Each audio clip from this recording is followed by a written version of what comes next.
find people notice that much.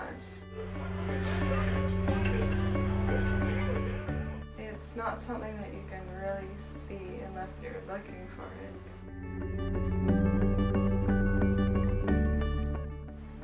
I think I've developed a pretty good attitude towards the injury.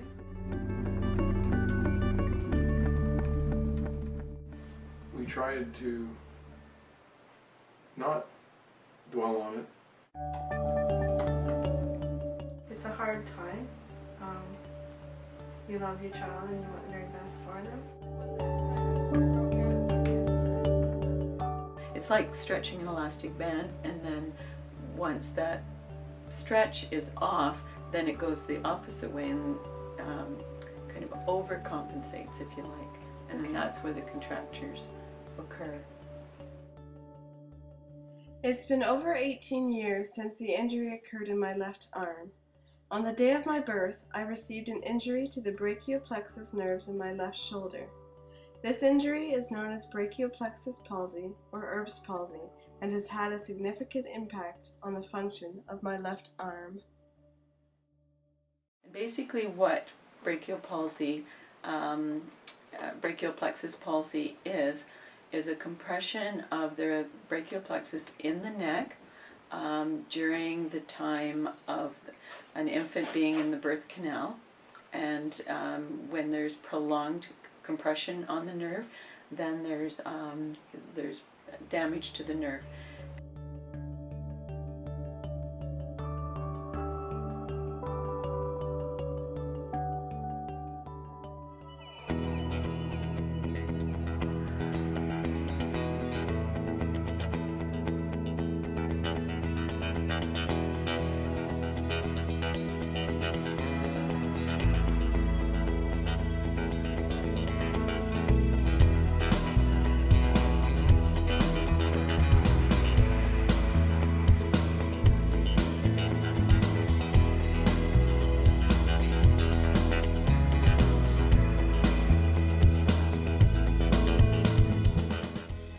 Off we headed to the Toronto Sick Kids Hospital to meet up with Dr. Clarke and a team of medical professionals who specialize in brachial plexus injuries.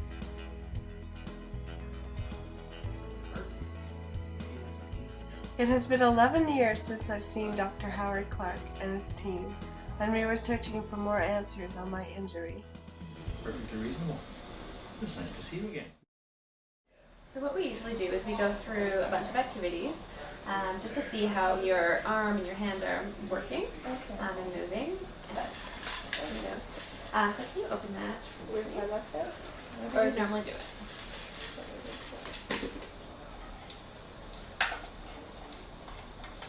And can you take one bead and put it on the string from the hand?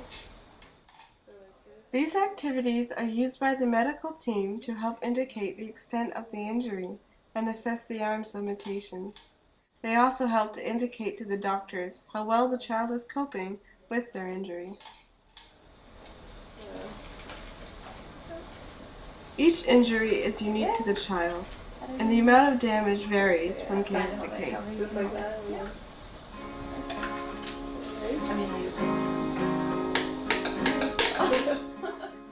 For me, I am not able to lift my left arm above my head without assistance. My left elbow cannot fully straighten, and my wrist and fingers have limited movement as well. The muscles in my arm are also very weak. The brachial plexus itself is in the neck area, and so the nerve that's affected, or nerves that are affected, can vary in each child.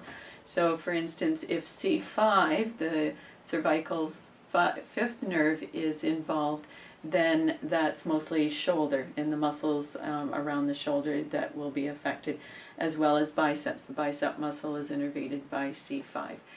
Well, when Emily was born, she was a big baby, and we knew that. And when she was coming out, the cord was very tight around her neck, and so the doctor had to deal with that and get her out in a hurry. And it was a little while before she started to breathe, and we were very concerned. So her size and probably the concern with her state at that time because of the cord around her neck probably was reasons for the injury. And I guess it was a firm tug that caused the damage. We don't know. No, we don't know. But she was 10 pounds, 3.5 ounces. Due to the nature of the injury, the main cause is childbirth. A brachial plexus injury occurs roughly once in every 1,000 live births, and once in every 500 live births over 8 pounds. The larger the weight of the child at birth, the higher the risk of a brachial plexus injury. And initially seeing Emily as a baby, she was a couple months old at the time, there was some facial weakness. Eyelid wasn't able to open fully. Her neck was side bent and rotated on the one side. Arm movement was minimal to nil at the time. Over and hand and elbow function on the left-hand side was affected as well. The first month of Emily's life, we didn't see a lot of change happen in her elbow, shoulder, wrist, hand movement. By the time she was about 2.5 months, she could move her arm straight. This part hung down. She could lift her arm straight just a little bit.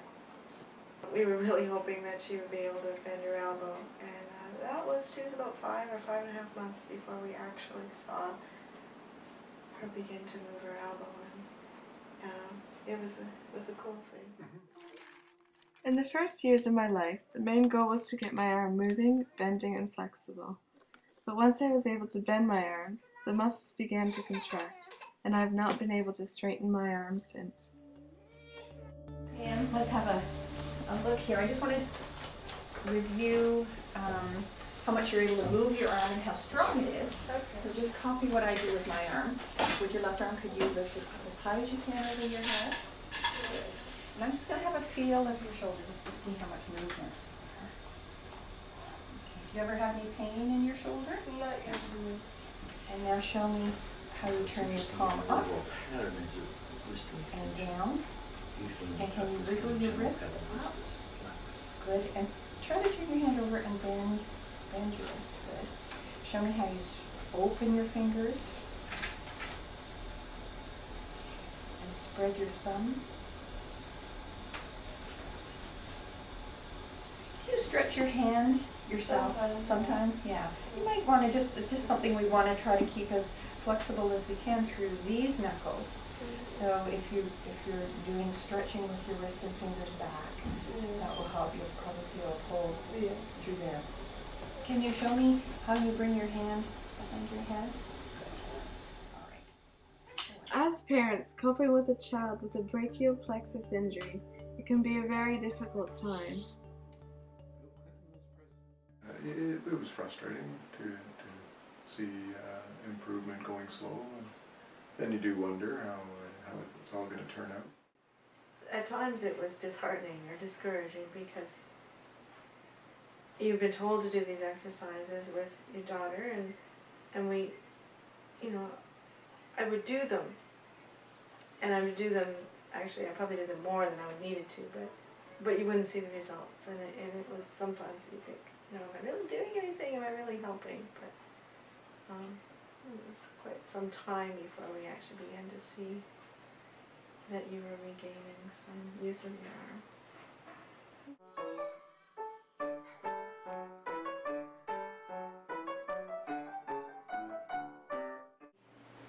The thing that we found the most difficult watching was her frequent falls. She had some difficulty with her balance, and when she lost her balance, she wasn't able to get her arm out to protect her. When you did do sports, I was worried about you falling and hurting yourself, because you couldn't put your arm out even when you're running around the house. You weren't able to get your hand out and say it hurt. I think you've got hurt a few times because of that. Yeah. This is my hand. As you see, it is kind of bent, but a lot smaller. For appearance, it can be a bit of a challenge to get over. Just the way you see yourself.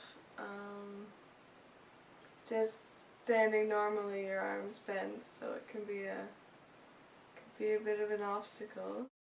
The doctor had sort of contorted his arm and showed us what it might look like if we didn't exercise her, and I jumped to when she would be graduating from high school in her prom dress, and just concerns about how she might perceive herself if she did have a less than perfect appearance, and just hoping that other people would treat her well.